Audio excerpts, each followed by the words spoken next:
성경 말씀을 봉독합니다. 마태복음 제10장 1절에서 4절 말씀까지입니다.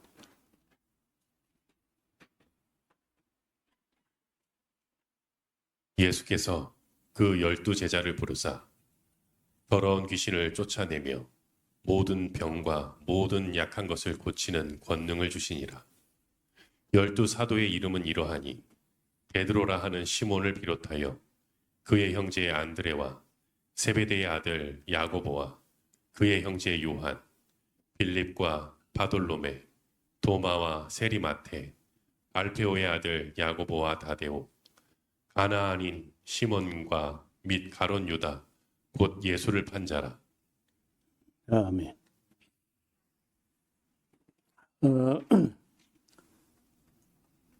네, 오늘 마태복음 10장에는 기간이 확실하게 명시가 안 돼 있기 때문에 제자들이 예수님께로부터 어느 정도 기간 동안 교육을 받았는지는 확실하지 않아요.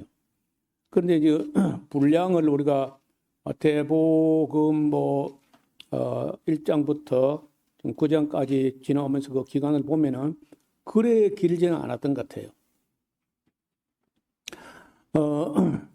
이런 거 좀 알면 참 좋겠는데 알 수는 없고 어떤 자료를 찾아봐도 명확하지가 않습니다. 저 생각에는 아마 한 6개월이나 아니면은 한 1년 그런 정도 훈련을 한 후에 제자들을 파송을 하셨는데 예수께서 그 12 제자를 부르사 더러운 귀신을 쫓아내며 모든 병과 모든 약한 것을 고치는 권능을 주시니라. 그 권능을 주셨는데 그는 예수님께서 일방적으로 주신 것이 기록된 것뿐이고 그 주실 때 어떤 절차, 어떤 모양으로 그런 권능을 주셨는지는 기록이 없어요. 근데 분명한 것은 여기 12 제자뿐만 아니라 누가복음에만 나오는데 70인 제자도 또 파송을 하시는 장면이 나오는데 그들에게도 귀신을 쫓아내는 권세를 주셨다는 거예요. 그 12 제자 사도의 이름은 이러하니 베드로라 하는 시몬, 그리고 이제 그의 형제 안드레와 세베대의 아들 야고보와 그 형제 요한, 빌립과 바돌로메, 도마와 세리마테, 알페오의 아들 야고보와 다데오, 그리고 가나안인 시몬. 말이 잘못된 말입니다. 가나안 사람 같으면 이방인이 되는데 그게 아니고 가나 사람이야. 갈릴리 가나, 그 물로 포도주를 만들었던 그 동네 사람이라는 말이 잘못된 겁니다. 가나인 시몬 및 가롯 유다 곧 예수를 판 자라. 우리가 참 12 제자를 좀 쏙쏙들이 다 알았으면 좋겠는데 아쉽게도 그렇지 못합니다. 이제 제일 익숙한 이름은 베드로, 그리고 안드레에 대해서 우리가 별로 많이 아는 게 없어요. 요한은 조금 이제 알려졌지만은 야고보도 별로 활동 잘 못하고 순교를 일찍 해버리기 때문에 잘 알 수가 없습니다. 그 다음에 빌립 하는 사람은 자세히는 모르지만은 좀 가난한 여기 12 제자 중에 부잣집 아들은 거의 없지만은 그래도 특별히 좀 더 가난했던 집안이 아닐까. 빌립. 그런데 이제 빌립이라는 말은 그의 원래 유대식 이름은 뭔지 모르겠는데 빌립이란 말은 그 헬라식의 이름이거든요. 알렉산더의 아버지 필리포스 이름을 따가지고 빌립 이렇게 하는데 빌립과 바돌로메 그리고 도마와 쉐리 마테 뭐 전에 잠깐 언급했는데 마테가 자기 이름을 쓸 때는 쉐리라는 그렇게 자랑스럽지 않은 어떤 전직인데 이걸 붙여놔 가지고 나 같은 쉐리였던 자 마테 그런 자세로 썼습니다. 그리고 알페오의 아들 야고보와 다데오 이런 사람들 보통 작은 야고보 이렇게 말하는데 역시 우리가 잘 알지 못하고 다데오라는 사람도 이거 다른 이름으로는 유다라고도 하는데 다른 유다 아닌 다른 유다라고 할 때는 이 다데오를 유다라고 그래요. 이 사람은 나중에 페르시아 저 북쪽에 가면은 우르미아 호수를 지나서 그 위로 올라가서 국경을 넘어가려고 할 때 다시 말하면 그 터키 땅으로 넘어가려고 할 때 좀 험준한 산악을 지나가는데 그 산골짜기에 아주 그저 외진 곳인데 거기서 순교한 그 기념 교회가 있어요. 그 다데오 순교 기념교회. 그리고 이제 가나 사람 시몬. 이들은 베드로 시몬 말고 다른 시몬이야. 그래서 여기 이 시몬은 역시 뭐 그 사도행전에 별로 활동한 그 기록이 없기 때문에 잘 알 수 없는데 이란에 가면은 시몬 순교 기념교회라는 교회당이 있어요. 그 두 번씩이나 가봤는데 처음 갔을 때는 그 열심당은 시몬이 숨겼다 이렇게 하더니 그 다음 두 번째 갔을 때는 그 교회 교역자를 만났는데 그 교역자 되는 목사는 엉뚱한 주장을 하는 거예요. 여기 페르시아 와서 순교한 시몬이 비도로 시몬이다. 아니 그렇게 다를 수가 있나? 우리가 일반적으로는 베드로는 로마에서 거꾸로 십자가에 못 박혔다 뭐 그런 우리가 알고 있잖아요. 근데 그거는 어떤 역사책에 나오는 이야기가 아니고 그 헬리크 생키비치의 소설 코바디스는 소설에 나오는 얘기야. 교회사책에 나오는 게 아니고. 그래서 아직까지 기록되어 가지고 확인될 수 있는 어떤 역사적 기록물을 통해서는 베드로가 로마에 발을 댔다는 기록도 없어요. 그래서 아쉽게도 그냥 잘못된 정보가 우리에게 그냥 심어진 채로 오래 비평 없이 지나오다 보니까 이런저런 오해가 아직도 다 안 풀린 채 있고 저는 성지순례를 몇 번이나 가서 확인하고 했지만은 그건 명확하지 않은 거예요. 우리가 아는 상식보다는 그 페르시아에 있는 그 영국 성공회 소속의 교회인데 그분이 알고 있기를 예수님의 수제자 시몬 베드로라는 시몬이 페르시아가 숨겼다고 이렇게 이제 알고 있는 거예요. 저 혼자 들은 게 아니고 우리가 그때 한 30명 정도 이란을 갔는데 같이 들었거든요. 그 예배도 드리고 있고 아주 뭐 역사가 오래된 교회죠. 그리고 이제 시몬과 및 가룟유다. 여러분 그 4절에 가나안 시몬이라고 하면 안 되고 가나 사람, 갈릴리 가나 사람이라고 이렇게 해야 말이 맞는 말입니다. 자, 이제 예수께서 이 12를 내어 보내시며 명하여 가라사대 그 가야 할 영역을 딱 정합니다. 이방인의 길로도 가지 말고 또 뭐 사마리아까지도 가지 말고 차라리 이스라엘 집에 잃어버린 양에게로 가라.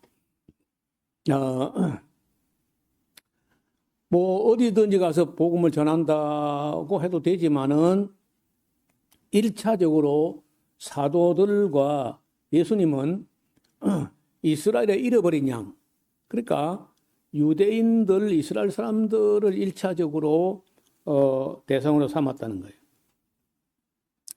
나중에 이제 복음서 공부하다 보면은 딱 유일하게 한 번 예수님께서 국경을 넘어간 적이 있어요.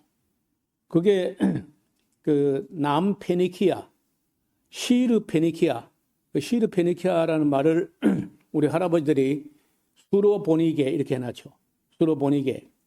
시르페니키아 여자가 자기 딸이 흉악한 귀신이 들렸는데 좀 쫓아내달라고 했을 때 예수님께서 나는 이스라엘의 잃어버린 양의 기록만 보냄을 받았다 하고 예수님 자기 그 사역 한계를 이방인을 포함시키지 않는 쪽으로 말씀하신 거예요. 그래도 여자가 막 고함을 지르고 그렇게 졸라대니까 예수님이 또 한마디 더 해요. 자녀들의 떡을 빼앗아 개들이 주면 되겠나? 그건 비유가 좀 그래요. 이런 그 개라고 했는데 우리말은 개인데 이제 헬라어 원어를 보면요, 지소사, 개 중에 작은 걸 가르치면 그 어린 개면 강아지죠. 어린 소는 송아지고 어린 말은 망아지고 어린 개는 강아지고. 그런데 어떻든 강아지에게 이렇게 이제 했다는 거죠. 강아지도 개는 개죠. 그래서 워낙 그 여인이 집요하게 쫄라대니까 예수님께서 그 믿음을 보시고 여자여 네 믿음이 크도다. 네 소원대로 될지어다 한 적인데 그때가 이방인에게도 은혜를 베푼 거는 뭐 가버나움에 있는 백부장이라든지 그런 경우도 있지만은 예수님 걸음을 다른 국경을 넘어서 페니키아까지 간 거는 그게 수르보니게 여자를 만난 게 유일한. 그래서 예수님이 일단 지금 제자들의 걸음을 제한하기를 그러니까 유대 땅, 사마리아도 아니고 이방인은 아예 아니고 사마리아 땅도 아니고 유대 땅에 이스라엘의 잃어버린 양으로 가라. 자, 이제 앞을 좀 보실까요? 이제 예수님께서 하신 말씀인데 제자들을 보내셨다. 자, 우리는 그 보내셨다, 제자들을 보내셨다 하는 이 말씀에 대해서 별로 주목을 하지 않는 그런 편이에요. 그래서 오늘 우리 한국 교회는요,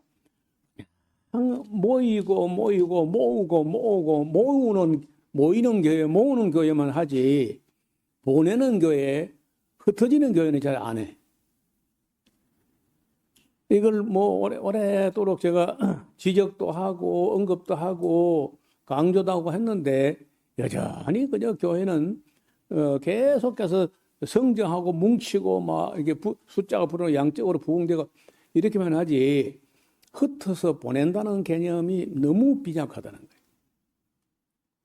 그래서 모이는 교회와 흩어지는 교회, 이 교회의 양면을 함께 균형 있게 인식을 해야 될 텐데 예수님 무슨 1년 남짓 뭐 나는 볼 때 1년도 안 되고 한 6개월 6개월에 1년 남짓 가르친다면 바로 파송을 한다는 거예요. 보낸다는 거예요. 그래서 이런 그 인식, 다시 말하면 보내고 흩어지고 하는 인식을 좀 일찍 했던 분들이 있는데 우리나라에서는 김준곤 목사라고 대학생 선교회 총재였어요. 교단은 우리 교단 아니고 합동 측 아마 교단으로 알고 있는데 이분이 이제 CCC라고 하는 캠퍼스 크루세이드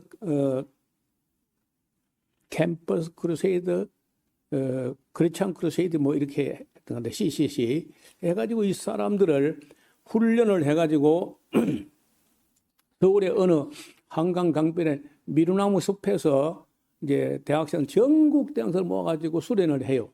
1년 아니요 한 일주일 정도 그렇게 강한 훈련을 해가지고 그 다음에 거지 전도라고 하면서 2사람 정도나 이거 짝을 해가지고 전국으로 보내요.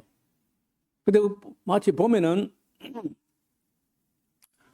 예수님께서 둘씩 쫙 쥐어서 보내는 그런 하고 비슷하게 하는데 그때 그런 프로젝트를 거지 전도를 했어요. 선교비를 책정을 안 하고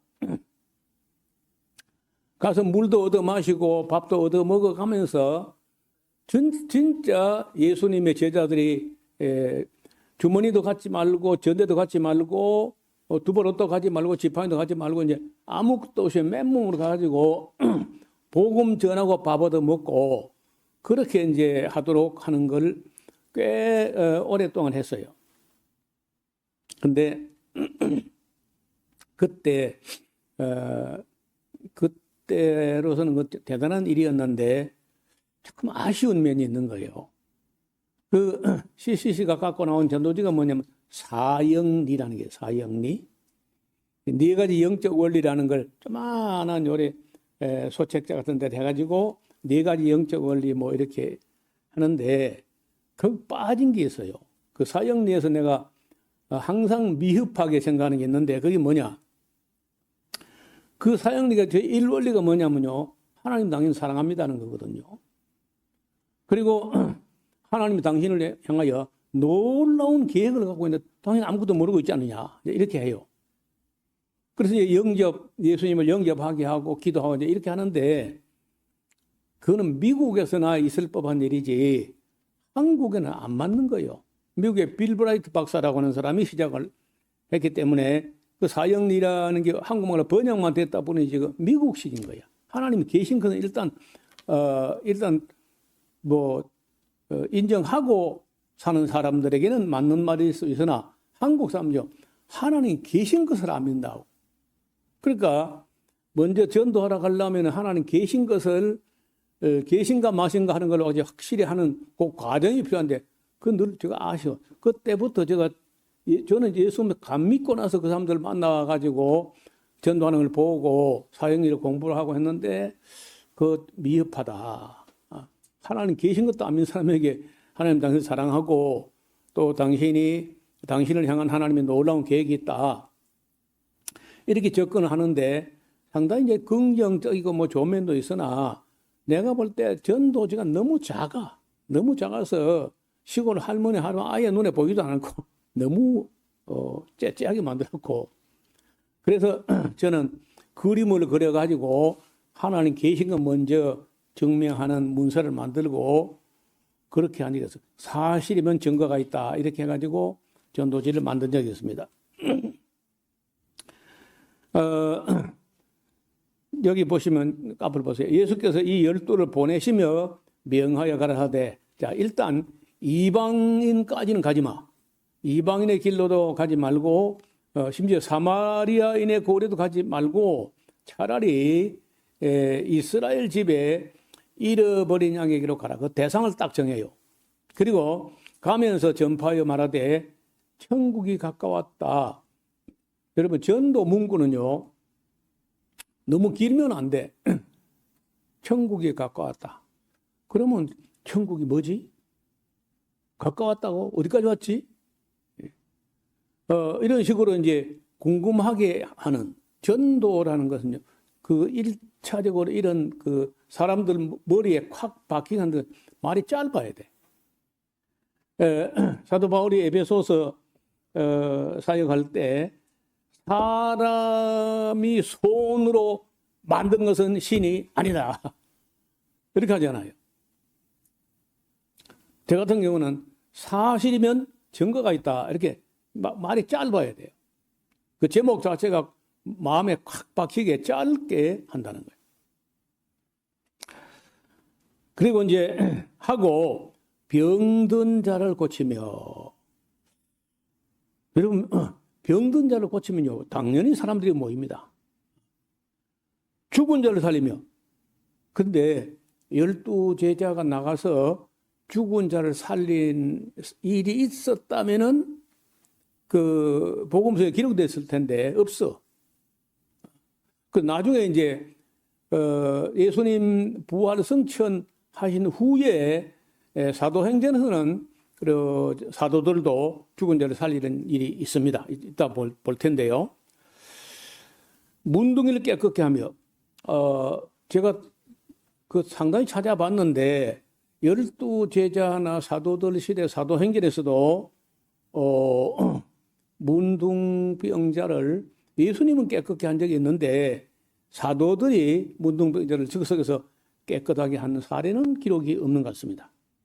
귀신을 쫓아낸 거는 12제자뿐 아니라 70인 제자도 실제로 했다고 기뻐하는 것을 볼 수 있습니다.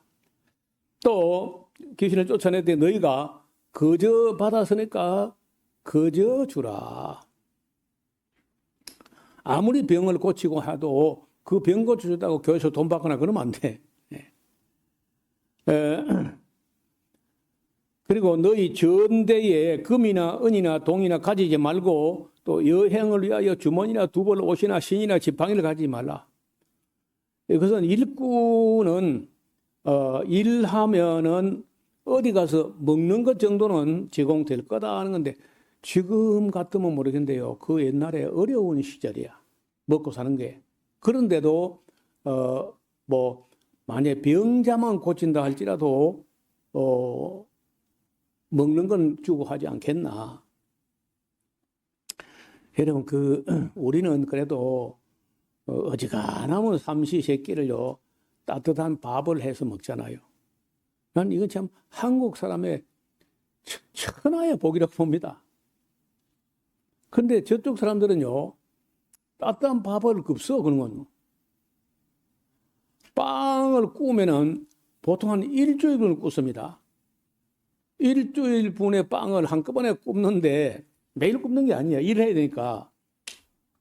그럼 그 빵이 우리 같으면요 이렇게 그 효모나 뭐 이렇게 이스트를 넣어가지고 폭신폭신하게 이렇게 말랑말랑 이런 빵이 아니고요.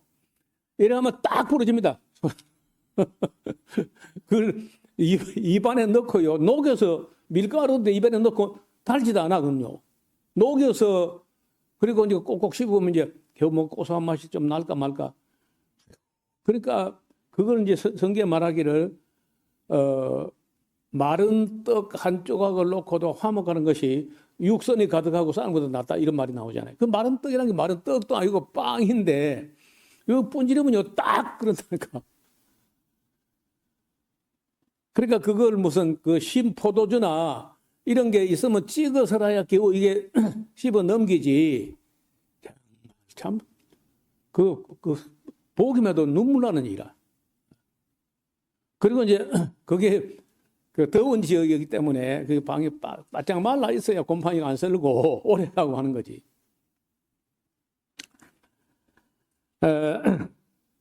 아무 성이나 촌에 들어가거든 그 중에 합당한 자를 찾아내어서 너희 떠나기까지 거기서 머물라. 또 그 집에 들어가면서 평안하기를 기도해라. 이제 전도 요즘 잘 안 하는 일이어서 그렇게 참 어려운데 제가 처음에 여기 지리산 지역에 이제 개척을 하고 왔을 때만 해도 장신대 학교 벽에다가 25,000분지 1 지도 이런 거 갖다 막 도배를 하다시피 벽에다가 해놓고 대자보를 써붙이고 누가 우리를 위하여 가며 내가 누구를 보낼고 막 이렇게 써붙여가지고 그 신대원생들은 이제 졸업 앞두고 있는 사람들에게 대한민국 어느 하늘 아래 기독교인 프로토지가 1.7%밖에 없는 그런 데거든요. 이게 바로 지리산이야말로 땅끝이다 하고 가보자고 막 선동을 하고 해가지고 그때 신학생들을 좀 끌고 와서 지금까지 여기서 그냥 그날 그때 내려와가지고 지금까지 여기 은퇴한 분이 있습니다. 성도 해봐야 뭐 5명, 10명, 많으면 10명이고 그러면 보통 5명. 근데 버리고 떠나지 못해가지고 일생을 여기서 살다가 은퇴한 분들이 지금 거의 다 은퇴했어요. 그래 갈 때 그 예배당이 있는 것도 아니거든요. 그러면 이제 할머니 혼자 사는 집이 있다든지 아니면 그저 자녀들 다 나가버리고 빈 방이 있다든지 사랑방이 있다든지 할 때 그런 방을 정해가지고 거기다가 이제 스스로 끓여 먹으면서 거기서 할머니 할아버지 위해서 기도하고 뭐 처음에 다 그렇게 시작해요. 그리고는 우리가 이제 도시에 가가지고 도시교회 좀 그래 규모 있는 교회 가지고 헌신 예배 강사로 가서 이제 이 지역 상황을 이야기하고 어느 마을에 전도자가 가서 살아야 되는데 그 빈집이 얼마짜리 있다. 그럼 그때는 뭐 한 300만 원, 500만 원 정도 주면은 시골 집을 하나 샀어요. 그래서 예배당을 짓겠다는 게 아니고 그래서 전도자가 살아야 전도가 되니까 마침 빈집이 그때만 해도요. 그 내가 볼 때는 제일 많이 나갔을 때라고 봐. 제일 많이 나가고 이제 농촌은 나가고 젊은 사람 나가고 노인도 죽고 이제 그러면 빈집이 생겨가지고 빈집이 그냥 헐값으로 막 이렇게 거래되는 때인데 그걸 사가지고 이제 전도를 하다가 그다음 딴 교회 가서 설교하면서 교역자도 있고 사택도 있는데 그래도 예배당을 지어야 되겠습니다 한다든지 아니면 예배당 지을 땅을 사겠다든지 한 교회다 큰 부담을 안 주고 분산시켜 가지고 부담을 나누게 하는 거라. 그래서 한 군데는 뭐 전도자가 사는 집하고 한 군데는 예배당 그 부지 또 한 군데는 건물 짓는 거죠. 이렇게 세 군데 네 군데 해가지고 근데 그 31개인가 교회를 개최했는데 다 사택 사고 부지 사고 예배당 다 짓고 다 해서 다. 그래서 어떻든 한 가정을 찾아가지고 거기 머물면서 그 집에서 잠을 자고 기도하고 시작을 하는 거예요.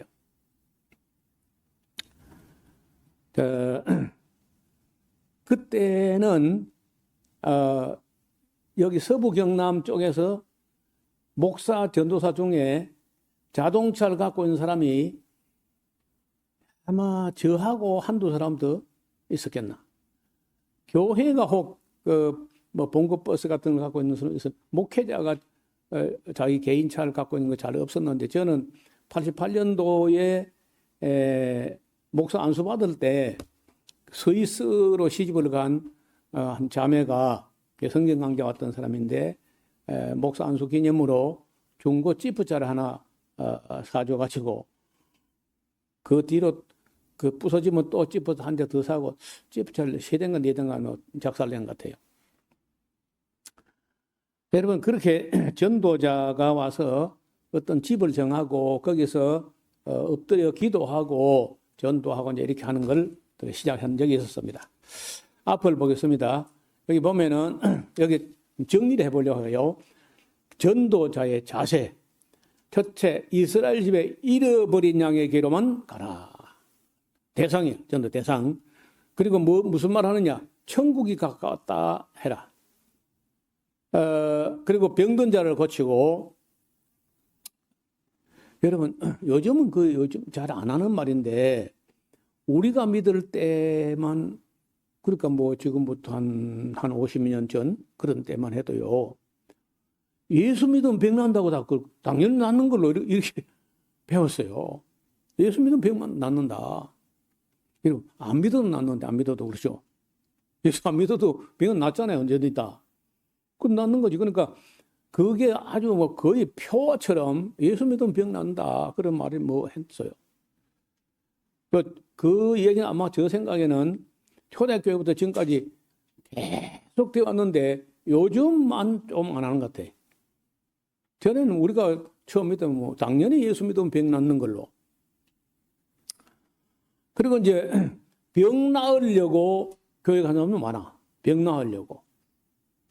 그때는 의료보험도 별로 없을 때고 그리고 뭐 맨 이런저런 아프고 병 나고 탈나고 이제 이러니까 병 나으려고 교회 가는. 더 웃기는 거는요. 병 나으려고 교회 왔기 때문에 병 나오면 낫고 나면 교회 안 나와. 이제 병 나으려고 교회 왔으니까 나한테 뭐하러 나가. 그다음에 죽은 자를 살리며, 이건 잘 없는 일인데, 죽은 자를 살리며 문둥이를 깨끗하게 하며 귀신들을 쫓아내. 자, 이것도 이제 매우 익숙한 개념인데, 예수 이름만 들어도 귀신들은 주랭랑 친다 막 이런 소리를 우리 듣고 컸어요. 근데 나중에 보니까 아니더라고. 귀신이 예수님 이름으로 나가라 해도 그리 쉽게 나가는 게 아니야. 쉽게 나가는 것도 있고, 안 나가고 애를 먹이는 것도 있고, 또 나갔다 또 들은 것도 있고 그래요. 어떻든 예수님을 여러분 뭐 부처 믿어가지고 아니면 마호멧 믿어가지고 귀신 나간다 그런 말 없어요. 근데 예수님을 믿으면 귀신은 일단 쫓겨난다. 그런 말은 굉장히 익숙한 말이었어요. 그리고 거저 받았으니까 거저 주어라. 전대나 금이나 은이나 동이나 가지지 마라. 여행을 해 무슨 주머니를 가지고 다니지도 말고 두 벌 옷이나 신발이나 지팡이나 이런 것도 갖고 가지 말고 그냥 맨몸으로 가서 전도한 곳에서 밥 얻어먹고 그렇게 전도하라는 거예요. 일꾼이라면은 적어도 품삯은 못 받아도 먹을 것 정도 받는 거는 그건 당연하다. 그리고 머물기에 합당한 가정을 찾으라. 딴 조금 여유가 있어야 돼요. 방이 잠을 자야 되니까 저녁 되면은 이래 예수님 당시에는요 저녁이 돼 잠잔다고 할 때 그 잠을 침대에 탁 놓고 뭐 요를 깔고 그 위에 또 이불을 덮고 자는 그런 정도 그 준비가 잘 안 되고 그냥 담으로 둘려 있는 방에 하늘에 비나 이슬이나 가리고 그리고는 그저 담요 같은 것을 어깨에 이래 걸쳐가지고 허리에 매면은 그럼 옷이야. 그게 겉옷이라. 그 저녁에는 그걸 가지고 벽에 기대 앉아가지고 무릎 덮고 그리고 어깨까지 이래 걸친 다음에 앉은 채로 이래 벽에 기대가지고 그 자다가 졸다가 뭐 깨다가 말다가 그거 자는 거 그냥. 그러니까 뭐 전도자의 고생이라는 것은 말로 다 못하죠. 그래서 어떻든 그래도 두 사람씩 이렇게 가면은요 갑자기 어떤 집에 그 잠을 자야 할 사람이 두 사람이 늘어나면요 어떤 공간이 마련되지요. 그런 집을 찾으라. 그리고 그 마을 떠날 때까지는 이 집 저 집 옮기지 말고 그냥 그 집에 있다가 떠나라는 거예요. 아, 옆에 집안에 방이 더 크더라 좋더라. 그래 옮기거나 하지 말고. 그리고 들어갔을 때 그 집에 평안을 빌어라. 자, 여기 열 몇 가지로 예수님께서 간략하게 말씀하셨는데 이건 나름대로 보니까 다 의미가 있어 보입니다.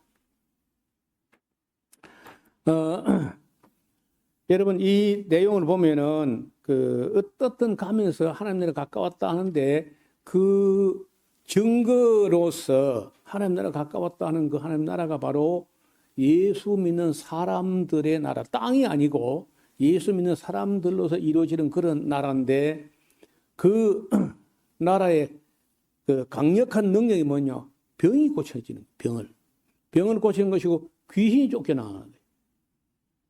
그 하나님 나라가 굉장히 이제 강력한 그런 그 메시지인데 그게 뭐냐? 병이 나으면서 귀신이 쫓겨난다. 맨 먼저 그거부터 시작해요. 오늘 그리고 우리가 교회가 그걸 잃어버렸어. 병이 나을 뿐 아니라 그리고 귀신들이 쫓겨나간다. 그게 전도나 교회 시작할 때 굉장히 강력한 도구가 됩니다. 그 교회가 시작하는 동기가 돼요. 여러 차례 제가 그런 걸 경험하게 되는데 교회가 처음 시작할 때 개척교회를 시작하는데 꼭 무슨 이적이 나타나는, 그 중에 제일 대표 중에 귀신이 쫓겨나는 거예요. 제가 처음 믿던 금석교회가 그랬고, 제가 그 다음 갔던 사천 정동면 소곡교회, 거기서도 또 그런 일이 있었어요.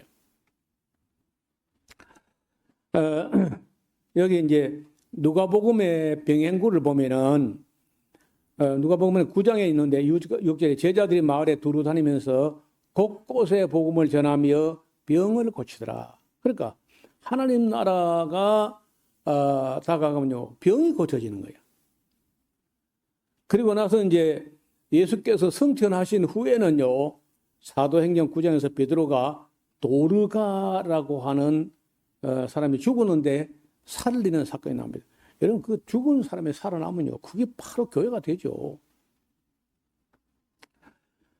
오순절 성령 강림 이후 예수님의 부활 승천에 이어서 사도들과 제자들을 통해서 나타난 이적은 제가 쭉 뽑아서 보니까 사도행전에 한 20번 정도의 20회 정도의 큰 이적이 나타났어요.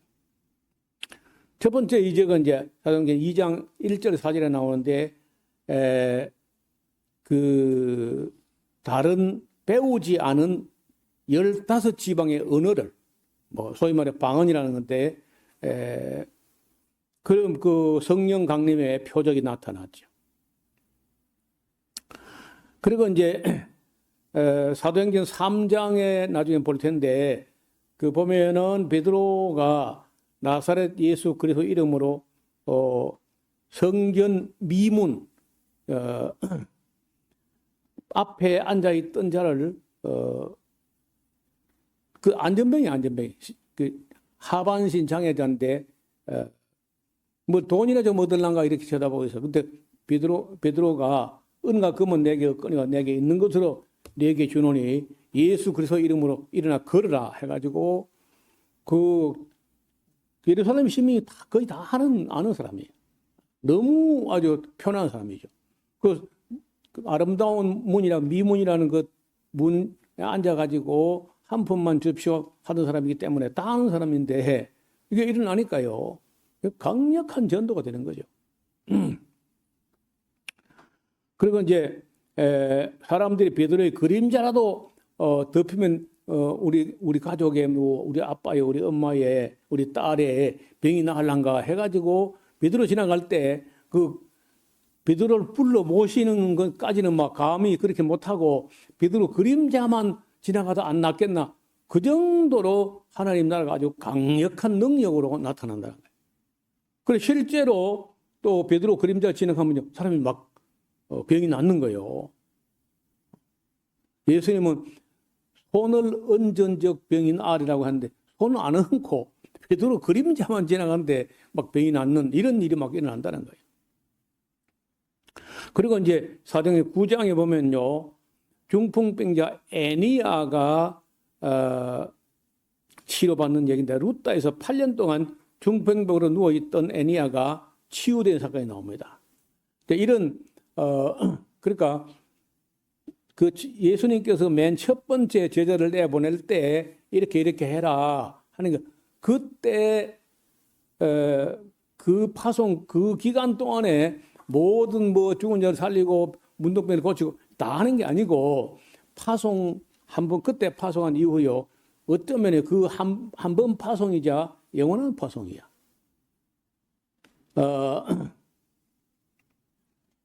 그리고 그 영원한 파송은 제자들 때 물론 사도 시대대로 좀 특별한 그런 은혜가 있고 이적이 있고 했지만은 사실은 그 이후에도 이런 이적들은 교회가 가는 곳에 들어 있었다는 거예요. 우리가 처음에 믿어가지고 처음에 개척할 때만 해도 다른 건 몰라도 병이 낫거나 귀신들이 쫓겨나거나 하는 것은 자주 일어나는 일이에요. 그리고 요즘은 그것마저도 점점 흐릿해져가는 것 같아요. 병도 잘 안 낫고 귀신을 쫓아내는 일도 잘 안 되고 이런 이적들이 점점 사라지고 또 그걸 추구하지도 않고 더 놀라운 것은 그런 추구하는 사람들이 또 잘못된 경우가 많아. 이상한 쪽으로 잘못 흘러가는 경우가 또 있었다는 거예요. 오늘은 이런 정도 말씀을 드렸습니다. 여기 보면은 13절에 보면요. 자, 그 집에 가서 평안을 기도하는데 그 집이 이에 합당하면 너의 빈 평안이 거기 임할 것이고 만일 합당치 아니하면 그 평안이 너희에게로 돌아올 것이라. 그래서 항상 평안을 비는 누구든지 너희를 영접도 아니하고 너희 말도 듣지 아니하거든 그 집이나 성에서 너희가 너희 발에 먼지를 떨어버리라. 내가 진실로 너희에게 이르노니 심판날에 소돔과 고모라 땅이 그 성보다 견디기 쉬울 것이다. 그러니까 여러분 그 세상에 이제 배운 지 얼마 안 되는 1년도 채 안 되는 제자를 내보내는데 그들을 보내는데 너희를 영접하는 건 나를 영접하는 것이고 나를 영접하는 내 아버지, 나를 보내신 내 아버지를 영접하는 것이다. 그래서 너희를 박대하고 영접하지 아니하면 그 동네 떠날 때 발에 묻은 먼지를 탈탈 털어라. 심판날에 그 마을이 소돔 고모라보다 더 어려울 것이다. 그런데 그 말씀하신 후에 36년 후에 예루살렘이 없어져 버려요. 로마가 가지고 다 작살내 버린다.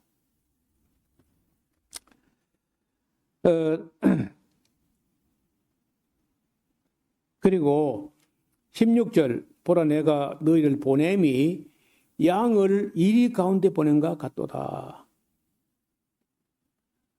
그래서 전도자가 가는 길이 그렇게 만만치 않다는 겁니다. 양을 이리 가운데 보내면 당연히 뜯어먹고 하는 거죠. 그래서 너희는 뱀같이 지혜롭게 하고 그러면서도 비둘기같이 순결하게 하라. 사람들 조심해라. 삼가라. 저희가 너희를 공회에 넘겨주기도 하겠고 그러니까 이게 지금 그때 나갈 때 그런 것이 아니고 제가 지난번에 말씀드리기를 그때 파송은 영원한 파송이다. 일생에 그들이 가야 할 길을 파송하는 거나 마찬가지야. 그래서 공회에 넘겨주겠고 저희 회당에서 채찍질을 당하기도 하고 그럴 수 있다는 거예요. 또 너희가 나를 인하여 총독과 임금들 앞에 끌려가리니 이는 저희가 이방인들에게 증거가 되게 하려 하심이라. 또 너희를 넘겨줄 때에 어떻게 또는 무엇을 말할까 막 그걸 미리 막 염려하고 그렇게 하지 마라. 그때에 무슨 말할 것을 주실 것이다. 여러분 전도를 하면서 겪어보는 그 중에 큰 경험이 뭐냐? 아무 준비도 별로 안 하고 뭐 준비한다고 하죠. 얼마나 하겠어요? 전도 하는데 그 사람들이 우리에게 굉장히 곤란한 말로 질문하거나 반문하거나 따지거나 그러면 어떡하지? 하고 염려를 할 수 있는데 놀라운 걸 경험하는데요. 그때 순발력 있게 할 말이 나와. 그거는 경험 안 해본 사람 말이에요. 내가 언제 이런 지혜가 있었지? 할 정도로 마치 정말 성령께서 그 내가 할 말을 대신해 주는 것처럼 그렇게 무슨 말을 할까 그 너무 염려하지 말라는 아버지의 성령이 할 말을 주신다는 거예요. 말씀하시는 이는 곧 너희 아버지의 성령이시다. 장차 형제가 형제를 아비가 자식을 죽는 데 내어주며 자식들이 부모를 대적하여 죽게 하는 일도 벌어진다. 또 너희가 내 이름을 인하여 모든 사람에게 미움을 받을 수도 있다. 여러분 우리가 이 시골의 할머니 같은 사람에게 전도해도요. 웃기는 게 그 시골 할머니가 뭘 알겠어요. 근데 예수님 반대할 건 다 알아요. 아무것도 모르는데 예수님 반대하는 걸 어디 배워가지고 반대하는 거예요. 그러니까 이게 보기는 그냥 물질 세계가 인간 세계인데 실제는 다 영의 세계인 거예요. 예수님 자기 해친 게 아무것도 없어요. 근데 할머니들이 예수님 다 미워한다. 그거 신비하잖아요. 나는 진짜 시골 동네에 아무것도 모르는 그 할머니들이 어떻게 예수님 미워하는 걸 잘 배워서 알까? 그게 본능적으로. 우리는 불도하요 그러면서 불교 믿는다고 그러면서 그 불교 뭐 믿기나 믿나? 어떻든 하나님을 반대하는 거 반드시 일어난다는 거예요. 여러분 여기 예수님께서 제자를 보낼 때 내 이름으로 나가면은 만사 형통한다 이렇게 되지 않습니다.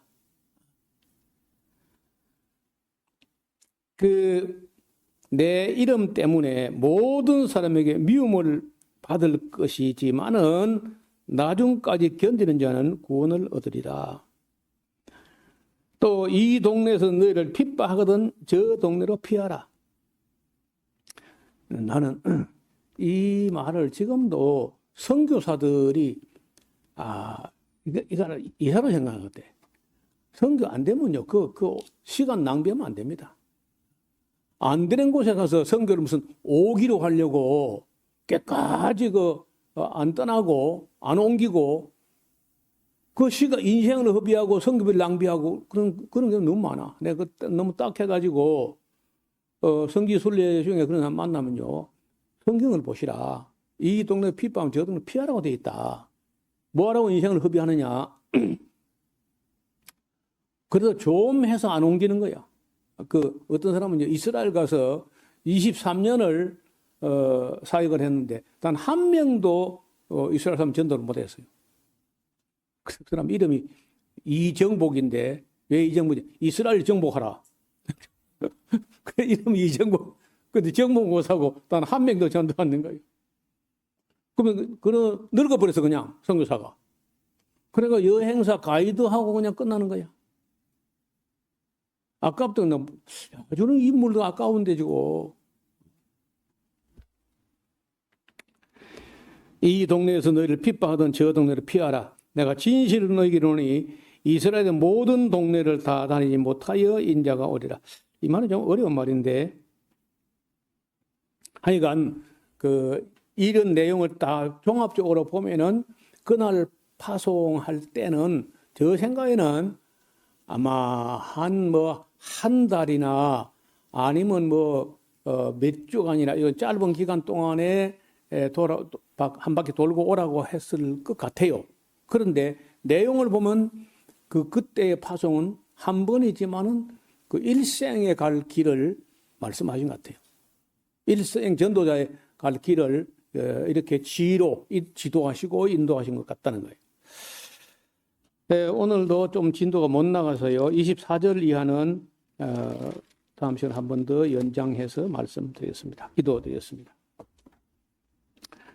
하나님 아버지, 오늘 예수님께서 세상에 오셔서 12 제자를 불러 가르치시고 그리고 모범을 보이시며 권능을 주시고 파송하시면서 주님 나라를 선포하고 병자를 고치며 귀신을 쫓아내며 문둥이를 깨끗하게 하며 평안을 빌며 핍박을 받을지라도 지혜롭게 순결하게 그런 자세로 사역할 것을 당부하시고 반드시 핍박을 받고 공회에 잡히기도 하고 어려움도 당할 것을 미리 말씀을 해 주셨습니다.